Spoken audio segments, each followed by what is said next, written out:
नमस्कार दोस्तों, मैं जेके मौर्य स्वागत करता हूं आप लोगों का आपके इस online channel Lord Buddha institute में।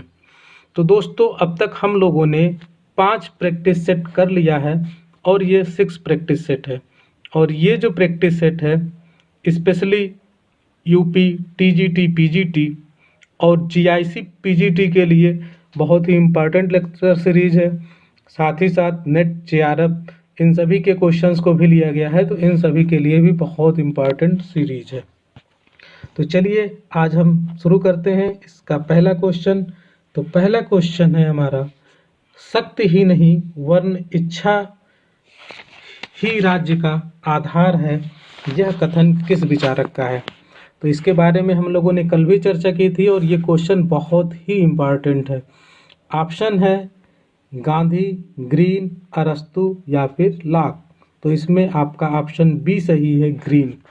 ठीक है, चलिए नेक्स्ट क्वेश्चन की तरफ आगे बढ़ते हैं। नेक्स्ट क्वेश्चन है आदर्शवाद है। आदर्शवाद क्या है? राज्य का समर्थक है, राज्य के विरुद्ध है, राज्य व व्यक्ति का समर्थक है या फिर व्यक्ति का समर्थक है। तो इसमें हमारा ऑप्शन ए सही है। जो आदर्शवादी जो विचारक हैं ये राज्य के समर्थक हैं।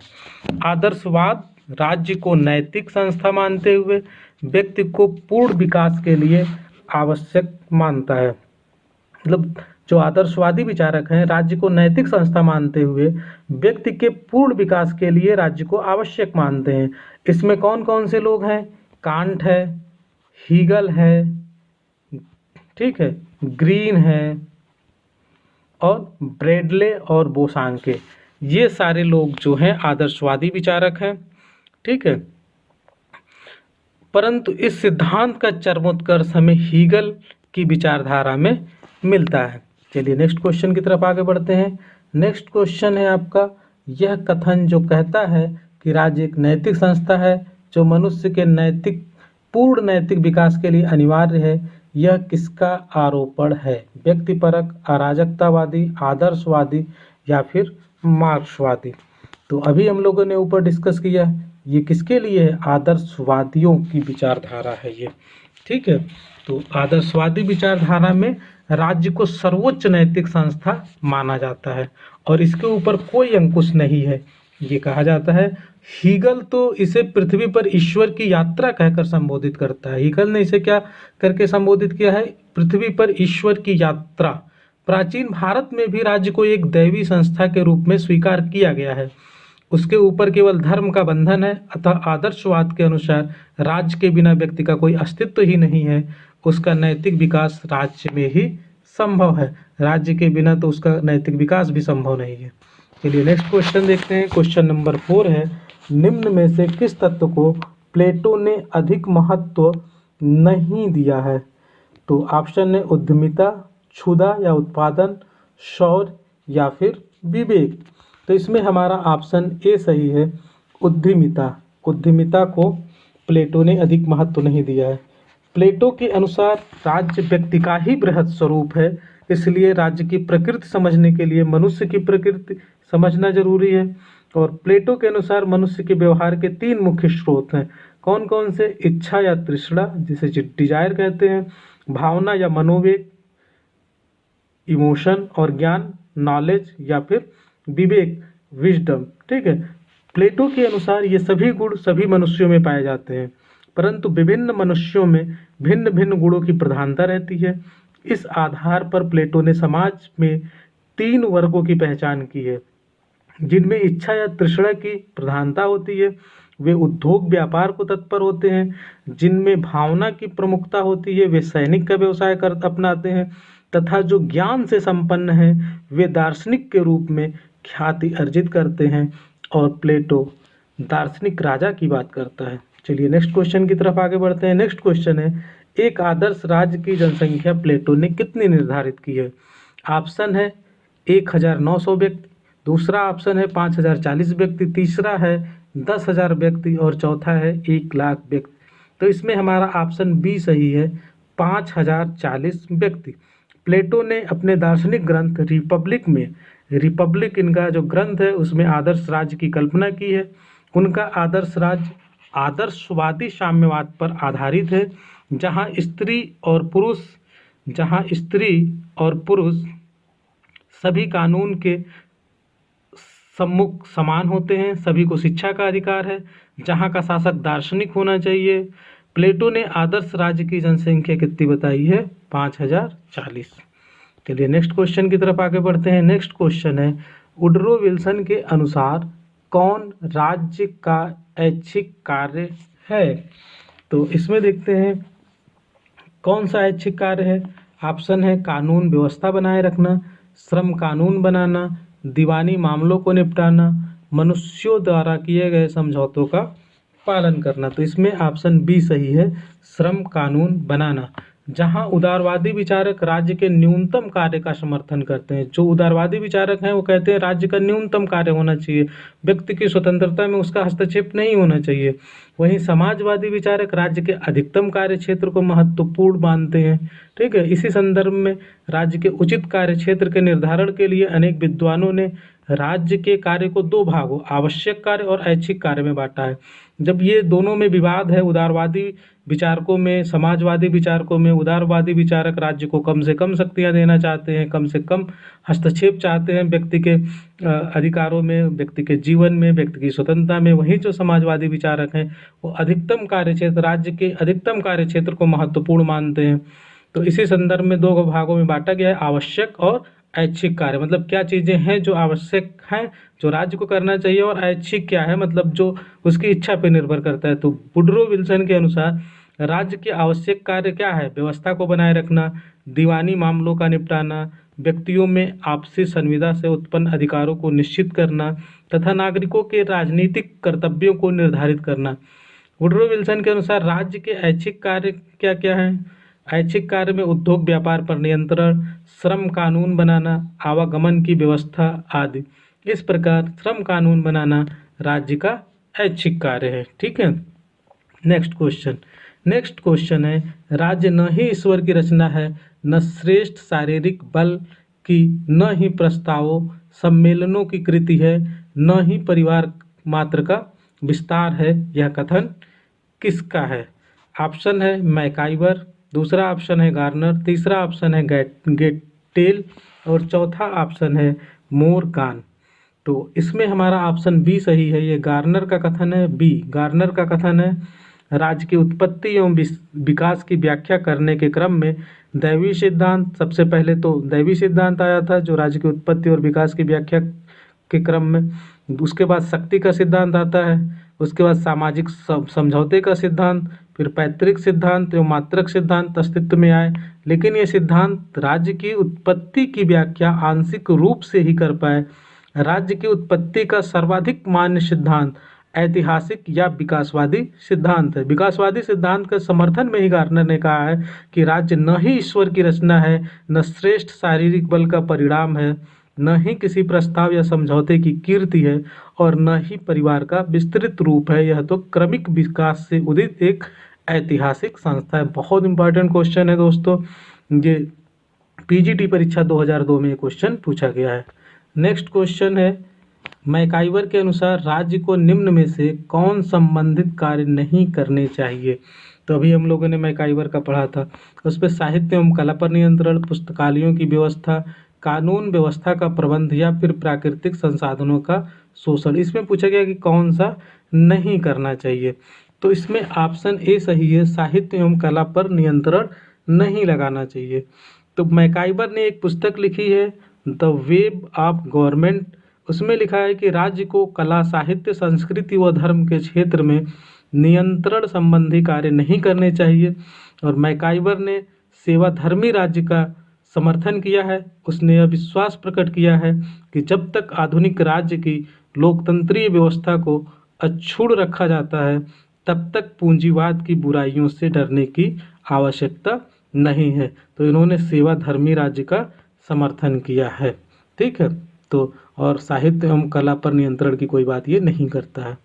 नेक्स्ट क्वेश्चन है, राज्य एक निश्चित भूभाग में जनता द्वारा कानून स्थापना के लिए संगठित समूह का नाम है। यह कथन किसका है? ऑप्शन है लीलॉक, बिलोवी, लास्की या फिर मैकाइवर। तो इस क्वेश्चन में थोड़ी सी एक समस्या है। अपने अनेक राजनीतिक विचारकों ने अपने दृष्टिकोण और अनुभव के आधार पर राज्य को परिभाषित करने का प्रयास किया है। इसी क्रम में राज्य को परिभाषित करते हुए विल्सन ने कहा है कि राज्य एक निश्चित भूभाग में जनता द्वारा कानून की स्थापना के लिए संगठित समूह का नाम है। और एक अन्य विद्वान है ब्लंटसली, इन्होंने कहा है कि राज्य एक निश्चित भूभाग में रहने वाले राजनीतिक तौर पर संगठित लोगों का समुदाय है। ठीक है, और ये दोनों ही ऑप्शन इसमें नहीं दिया हुआ है, इसलिए ये क्वेश्चन जो है ठीक नहीं है। नेक्स्ट क्वेश्चन है, देखते हैं नेक्स्ट क्वेश्चन क्या है आपका। राज्य परिवारों और गांवों का संगठन है जिसका उद्देश्य एक पूर्ण और आत्मनिर्भर जीवन प्रदान करना है। इस उद्धरण के लेखक कौन है? तो पहला ऑप्शन है प्लेटो, दूसरा अरस्तु, तीसरा अज्ञात यूनानी विचारक, या फिर डी है सोफिस्ट। तो इसमें हमारा ऑप्शन बी सही है, अरस्तु। अरस्तु के बारे में हम लोग पहले भी डिस्कस कर चुके हैं। राज्य परिवारों और गांवों का संगठन है और इसका उद्देश्य क्या है? एक पूर्ण और आत्मनिर्भर जीवन प्रदान करना, ये अरस्तु का कथन है। ठीक, आत्मनिर्भर जीवन का आशय राज्य या राजनीतिक समुदाय का लक्ष्य उच्चतम आदेशों की प्राप्ति से है।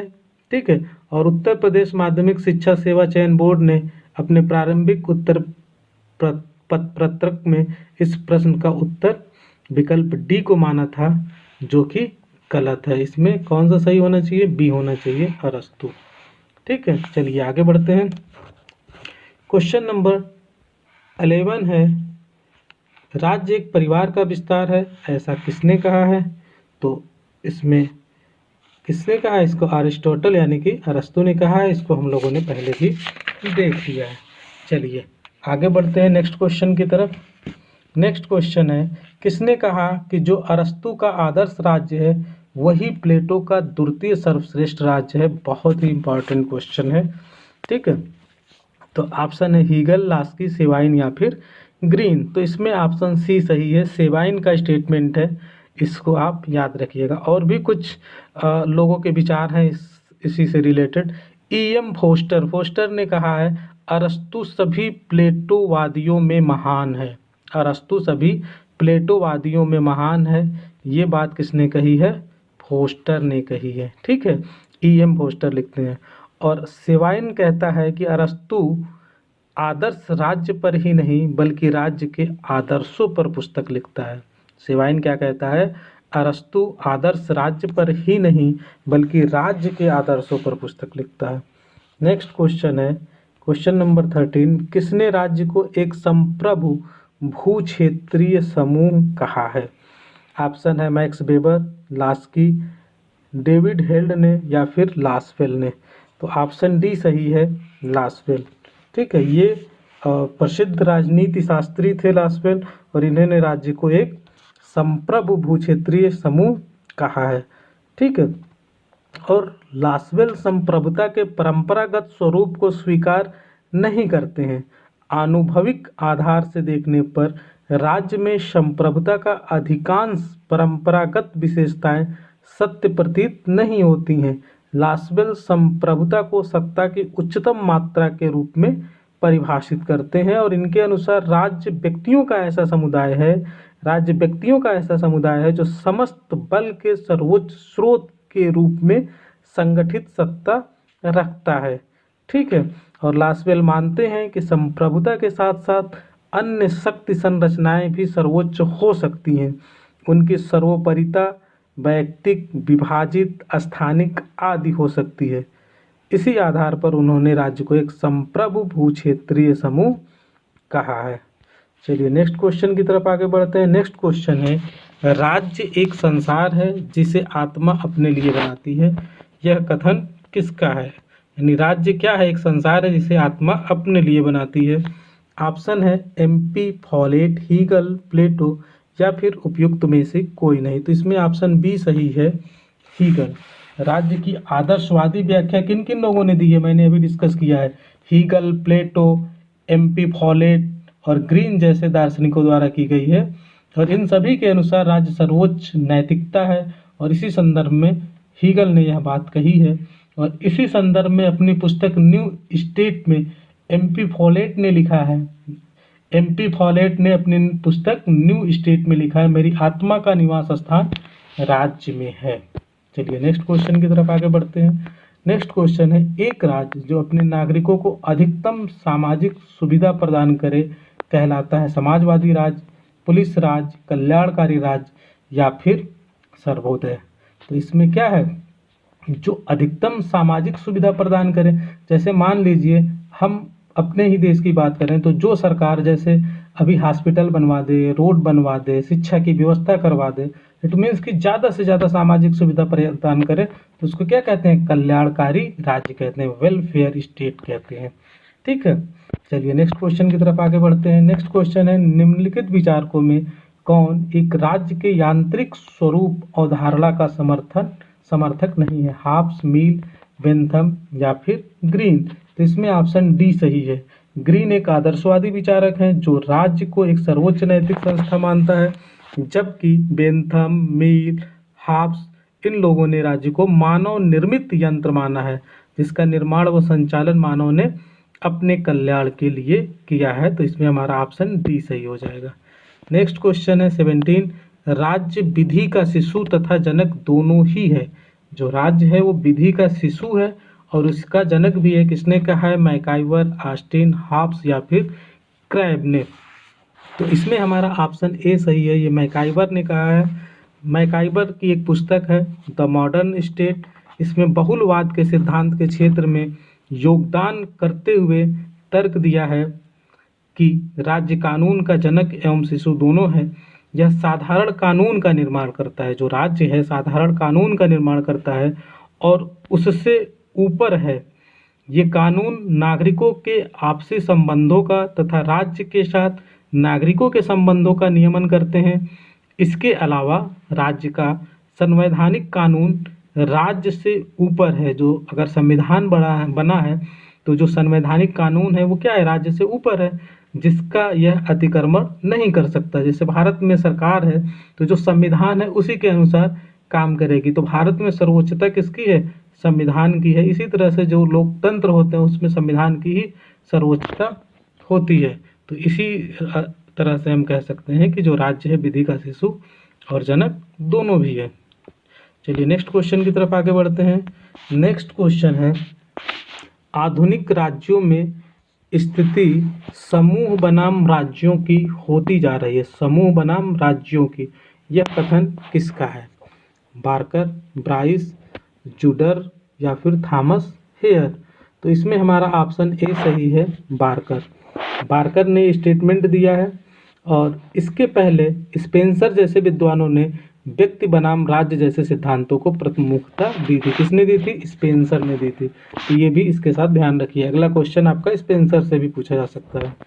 नेक्स्ट क्वेश्चन है, भूमंडलीकरण का तात्पर्य है। भूमंडलीकरण का क्या तात्पर्य है, अंतर्राष्ट्रीयतावाद, संप्रभु राज्यों का अंत, क्षेत्रवाद, विश्व समाज के सहकारी स्वरूप का उद्भव। तो इसमें हमारा ऑप्शन डी सही है, विश्व समाज के सहकारी स्वरूप का उद्भव। भूमंडलीकरण तो आप लोग जानते हैं, जिसे इंग्लिश में ग्लोबलाइजेशन कहते हैं। ग्लोबलाइजेशन वह प्रक्रिया है जिसमें व्यापार, सेवाओं या तकनीकियों का पूरे संसार में वृद्धि, विकास और विस्तार किया जाता है। ये भूमंडलीकरण की ही देन है कि आज कोरोना पूरे विश्व में फैला है। हम पहले अपने व्यापार को बढ़ाने के लिए विश्व में पहुंचते थे और बीमारियां भी तो हमारे साथ जब लोग आएंगे जाएंगे पूरे वर्ल्ड से, तो ये बीमारियां भी उसी तरह से फैलती जाती हैं। तो पिछले कुछ दशकों में भूमंडलीकरण का बहुत तेजी से विकास हुआ है, जिसके परिणाम स्वरूप पूरे विश्व में आर्थिक, सामाजिक, राजनीतिक और सांस्कृतिक पारस्परिकता में तकनीकी, दूरसंचार, यातायात आदि की उन्नति में भूमंडलीकरण के माध्यम से वृद्धि हुई है। चलिए नेक्स्ट क्वेश्चन की तरफ, और लास्ट क्वेश्चन है, निम्नलिखित में से कौन सा युग्म सही है, मनुष्यों का सामूहिक भाईचारा कांड, राज्य का उच्चतम तार्किकता बोसांके, राज्य समुदायों का समुदाय ग्रीन, मनुष्य का प्राकृतिक अधिकार लॉक। तो इसमें आपको बताना है कि कौन सा सही है। मतलब इसमें जो चारों स्टेटमेंट हैं इसमें से केवल एक ही सही है, बाकी सारे गलत हैं। तो इसमें हमारा जो ऑप्शन डी है ये सही है, मनुष्य के प्राकृतिक अधिकार का सिद्धांत लॉक ने दिया है। लाक के अनुसार प्राकृतिक अवस्था में मनुष्यों को प्राकृतिक अधिकार प्राप्त थे और प्रत्येक व्यक्ति अन्य व्यक्तियों के अधिकारों का आदर करता था। इसमें मुख्य रूप से 3 प्राकृतिक अधिकार मिले थे। 3 कौन कौन से थे?